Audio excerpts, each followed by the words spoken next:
ஊழல் அப்படின்ற ஒரு அம்சத்தை கையில் எடுக்க போகிறதா சொல்கிறீங்க. அண்மை காலமாக ரஃபேல் விஷயத்தை சொல்கிறீங்க. ரஃபேல் அப்படின்ற ஒன்றை காங்கிரஸுக்கு ஒரு போஃபர்ஸ், பிஜேபிக்கு ஒரு ரஃபேல் அப்படின்னு சித்தரிக்க பார்க்குதா? இந்த அரசுக்கு எதிரான ஒரே ஆயுதமும் கடைசி ஆயுதமாக ரஃபேலை எடுக்கிறீங்களா? ஒரே ஆயுதம் அல்ல. போஃபர்ஸையும் ரஃபேலையும் ஒப்பிடாதீங்க. போஃபர்ஸில் மிக மோசமான குற்றச்சாட்டு என்னன்னா 64 கோடி ரூபாய் லஞ்சமாக பரிமாறப்பட்டதுங்கிறது தான் குற்றச்சாட்டு. எந்த இந்திய அரசியல்வாதியும் அந்த லஞ்சத்தை பெற்றதாக குற்றச்சாட்டு அல்ல. எந்த இந்திய அரசியல் அல்லது அரசு ஊழியரும் அந்த லஞ்சத்தை பெற்றதாக குற்றம் அல்ல. இத்தாலிக்காரர் ஒருத்தருக்கு அந்த லஞ்சம் கொடுத்ததாக குற்றச்சாட்டு. அந்த குற்றச்சாட்டு நிரூபணமாகலை. டெல்லி ஹைகோர்ட்டில் அந்த வழக்கே தப்புன்னு தள்ளுபடி பண்ணி 10 ஆண்டுகள் ஆகிவிட்டது. 10 ஆண்டுகள் கழித்து இப்போ அப்பீல் போடுறாங்க. என்ன நடக்குதுன்னு பார்ப்போம். ரஃபேல் 64 கோடி அல்ல. ரஃபேல் 60,000 கோடி. 60,000 கோடிக்கு போர் விமானங்கள் வாங்குறாங்க. 3 கேள்வி கேட்குறேன். இப்போ ஒரு வீட்டில் குடியிருக்கிறீங்க. அந்த வீட்டை காலி பண்ணின்னு இன்னொரு வீட்டுக்கு போகணும்னா ஒரு காரணம் வேணும்ல. இந்த வீடு ஒழுகுது, இந்த வீடு ரொம்ப பழைய வீடு, இந்த வீடு இருக்கக்கூடிய அந்த அக்கம் பக்கம் இருக்கிற தெருவெல்லாம் சுத்தமாக இல்லை, அல்லது பக்கத்தில் ஒரு சாக்கடை ஓடுது, கொசு தொல்லை இருக்குது, அல்லது சட்டம் ஒழுங்கு சரியாக இல்லை, ஏதோ ஒரு காரணம் சொல்லித்தானே இன்னொரு வீட்டுக்கு போவீங்க. பழைய ஒப்பந்தம் 126 விமானங்களுக்கு பழைய ஒப்பந்தம். அதையும் ரத்து செய்றீங்க. முதல்ல அந்த ஒப்பந்தத்தை ரத்து செய்யறதுக்கு ஒரு காரணம் சொல்லணும் இல்லை. காரணம் இல்லாமல் ரத்து செய்யப்பட்ட உடன்பாடு முதல் கேள்வி. 2வது கேள்வி, சரி பழைய உடன்பாட்டை ரத்து செய்றீங்க, 126 விமானம் வாங்கிறதாக உடன்பாடு. நீங்க சொல்றீங்க நாங்க குறைச்ச விலைக்கு பேரம் பேசியிருக்கோம் சொல்றீங்க. அதுவே தப்பு இருக்கட்டும். குறைச்ச விலைக்கு பேசி முடிச்சிருந்தீங்கன்னா 126 விமானத்தில் வாங்கணும். ஏன் வெறும் 36 விமானத்தை வாங்குறீங்க?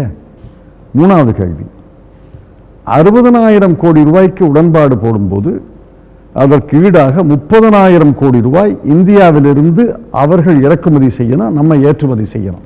எதை வேணாலும் ஏற்றுமதி செய்யலாம், எதை வேணாலும் அவங்க இறக்குமதி செய்யலாம். 30,000 கோடி ரூபாய்க்கு ஆஃப் செட்னு பேர். அதுக்கு அதான் உலகத்தில் இருக்கிற வழக்கம்.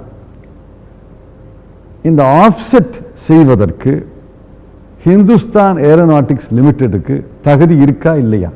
தகுதி இருக்குன்னு ரஃபேல் விமானத்தை தயாரிக்கக்கூடிய டசால் நிறுவனம் ஒப்புக்கொண்டு 2014 மார்ச் மாதத்தில் உடன்பாடே போட்டிருக்கு. Work share agreement. நாங்கள் இந்த பேரத்தை முடிச்சோம்னா உனக்கு இந்த வேலையை தர்றோம்னு உடன்பாடே இருக்கு. அந்த உடன்பாடை ரத்து செஞ்சுட்டு தனியார் ஒருவருக்கு 30,000 கோடி ரூபா ஒப்பந்தம் தந்திருக்காங்களே, இது எப்படி எங்களுக்கு தெரியாதுன்னு அரசு சொல்ல முடியும்? இதெல்லாம் இந்த கேள்விகளுக்கெல்லாம் பதிலே கிடையாது. இல்லை, நிர்மலா சீதாராமன் அவர்கள் அண்ட் நிதியமைச்சர் அருண் ஜேட்லி அவர்கள் தொடர்ந்து இதற்கான பதில் என்ன பதில் சொல்லுங்க, உங்க நினைவிலேருந்து சொல்லுங்க. ஒரு பதில், HALக்கும் ரஃபேலை தயாரிக்கிற டசால்ட் நிறுவனத்துக்குமான அந்த தயாரிப்பு உடன்படிக்கை அப்படின்ற ஒன்று உங்க ஆட்சி காலத்திலேயே, காங்கிரஸ் ஆட்சி காலத்திலேயே ப்ரொடக்ஷன் டேர்ம்ஸ் சரியாக வரல அப்படின்ற அடிப்படையில் நிறுத்தப்பட்டு விட்டது. நிறுத்தப்படல, பேச்சுவார்த்தை கைவிடப்பட்டு விட்டது. கிடையாது, கைவிடப்படல. ஃபைலை வைக்க சொல்லுங்க நாடாளுமன்றத்தில். கைவிடப்படல. 18 விமானங்களை அங்கிருந்து இறக்குமதி செய்வது, 108 விமானங்களை பெங்களூரில் தயாரிக்கிறதுங்கிறது உடன்பாடு. உடன்பாடு கையெழுத்தாயிருச்சு. உடன்பாடு கையெழுத்திட்ட தேதி கூட சொல்றேன், விலை கூட சொல்றேன். உடன்பாடு கையெழுத்தாயிருச்சு. பிரான்ஸ் நாட்டிலிருந்து இறக்குமதி செய்யக்கூடிய 18 விமானங்களுக்கு நாங்க உத்தரவாதம், கேரண்டி அவங்க தர்றாங்க. பெங்களூர்ல தயாரிக்கிற 108 விமானங்கள் கூட்டு தயாரிப்பு, அதற்கு யார் கேரண்டி தருவது என்பது ஒரு சிக்கல். நாங்க சொன்னோம் HALம் டசால்ட்டும் இணைந்து கேரண்டி தரணும், கூட்டு பொறுப்புன்னு சொல்றோம். டசால்ட் சொல்றாரு இல்ல இல்ல நீங்க பெங்களூர்ல தயாரிக்கிறீங்க, நான் அதுக்கு கேரண்டி தர முடியாதுங்கிறாரு. அவன் நான் கூட்டு பொறுப்புக்கு தரமாட்டேன், நான் 18 விமானத்துக்கு தான் தருவேன், 108 விமானத்துக்கு நீங்க தான் பொறுப்பு தரணுங்கிறார். அந்த சிக்கல் பேச்சுவார்த்தை நடந்து கொண்டிருக்கிறது, முடியல. தேர்தல் வந்துருச்சு, அரசு மாறியது. நீ ரொம்ப கெட்டிக்காரன்னு சொல்றீங்க, அந்த பேச்சுவார்த்தையை தொடர்ந்து நடத்தி அதுக்கு அந்த சிக்கலை நீக்கி முடிவை செய்ய வேண்டியதுதானே. அரசாங்க தரப்புல சொல்ற முக்கியமான கருத்து, காங்கிரஸ் அரசு 7 ஆண்டு காலம் அந்த பேச்சுவார்த்தையை இழுத்தடித்தது, 7 ஆண்டு காலம் அந்த முடிவை எடுக்காமல் தாமதப்படுத்தினீங்க. இதன் மூலமாக இந்திய விமானப்படையினுடைய போரிடும் தன்மையை, போரிடும் திறனை குறைத்தீர்கள். உங்க விமானம் எப்ப வருது? உங்க விமானம் எப்ப வருது? எப்போ ஒப்பந்தம் போட்டீங்க? 10/4/2015 பிரதமர் தன்னிச்சையாக அறிவிக்கிறார் பாரிஸ்ல. அதற்கு முன்னாடி டிஃபென்ஸ் ப்ரொக்யூர்மெண்ட் கமிட்டியில் வைக்கல, கேபினட் கமிட்டியில் வைக்கல, இராணுவ அமைச்சருக்கு பாதுகாப்பு அமைச்சருக்கு தெரியாது. வெளியுறவுத்துறை செயலாளர் அந்த ஒப்பந்தம் போடுறதுக்கு அறிவிப்புக்கு 2 நாளைக்கு முன்னாடி சொல்றாரு, ரஃபேல் விமானத்தை பற்றி இந்திய பிரதமருக்கும் பிரான்ஸ் ஜனாதிபதிக்கும் பேச்சுவார்த்தை நடத்தும் உத்தேசம் இல்லைன்னு 48 மணி நேரத்துக்கு முன்னாடி சொல்றாரு. பாரிஸ் நாட்டில், பாரிஸ் நகரத்தில் 48 மணி நேரம் கழிச்சு ஒரு தன்னிச்சையை அறிவிக்கிறார். அந்த விமானம் எப்போ வரப்போகுது? 2019 செப்டம்பர்ல வரப்போகுது. 2015 ஏப்ரல்ல உடன்பாடு, 2019 செப்டம்பர் அக்டோபர்ல தான் 4.5 ஆண்டுகள் கழித்துல வருது அந்த விமானம். அப்ப நீங்க என்ன ஒப்பந்தம் போட்டீங்க? ஒரு விமானத்தை வாங்குவது 60,000 கோடிக்கு உடன்பாடுன்னா ஒரு நாள்ல முடியாது. இது கடைக்கு போய் காய்கறி வாங்கிறது இல்லை.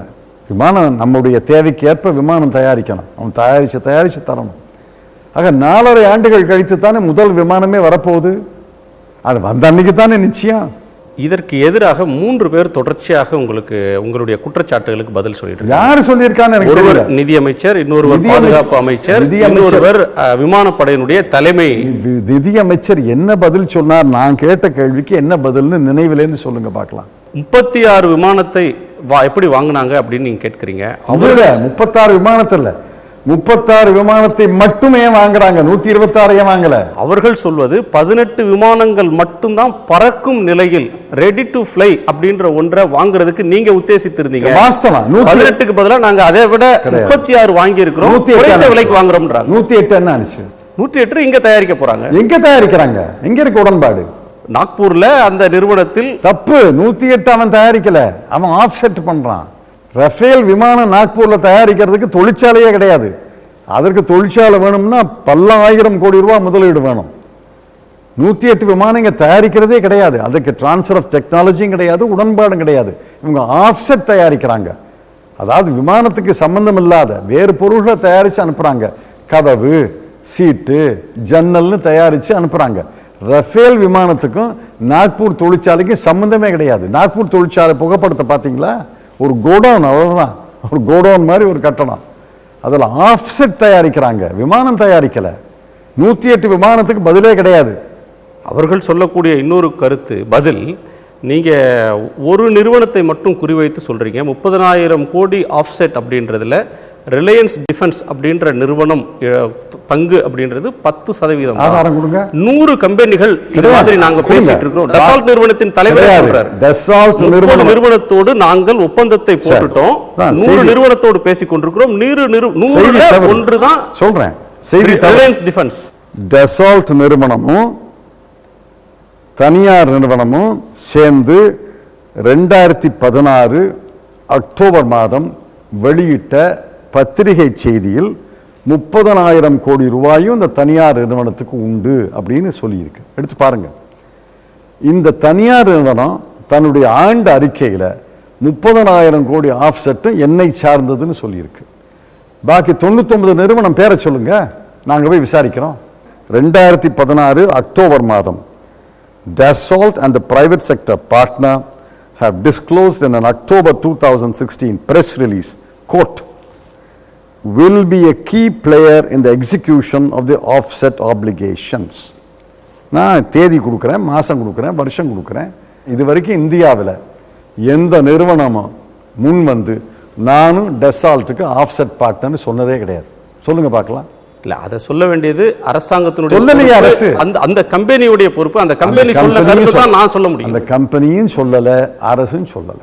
இது வரைக்கும் இந்த ஒரு தனியார் நிறுவனத்தின் பெயரை தவிர வேற ஏதாவது ஒரு பெயர் வந்திருக்கா சொல்லுங்க.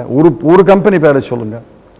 டாடா வந்திருக்கா, மஹிந்திரா வந்திருக்கா, எல்என்டி வந்திருக்கா?